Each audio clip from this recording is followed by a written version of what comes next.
Thank you. My name is Hitisham, and I'm a Fulbright scholar here in the United States. Of course, I haven't read the book, but my observations are based on the presentation made by Christine. Unfortunately, I found some of the, there is a lot to debate about, but I understand I am a participant only. I can make only use of limited time. I found some of the arguments were very selectively used, and only one side of the picture was presented.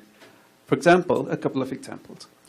You said Kashmir, Pakistan has no legal basis on Kashmir. I don't understand what sort of legal basis should we have. You have mentioned about the UN resolution. You have mentioned that India went to a Security Council, and Security Council said that let the Kashmiris decide. Let us have a plebiscite there. So that's a legal basis. Go and ask the Kashmiris with whom they want to go.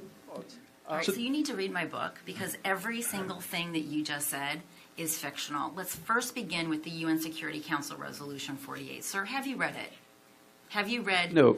Okay, so the first thing I'm going to encourage you to do is go on to the UN Security Council's website and read that fabulous resolution that every Pakistani points to, but which not a single one has read. I also then want you to take the actual version from the UN Security Council, and then I want you to compare that to the claims made by Pakistan's permanent representation to the UN. And you're going to understand your confusion, sir. So the resolution is actually very clear. There are 3 steps. They were sequential and they were conditional. The very first step was that Pakistan was supposed to demilitarize to the satisfaction of this UN body that was to be established.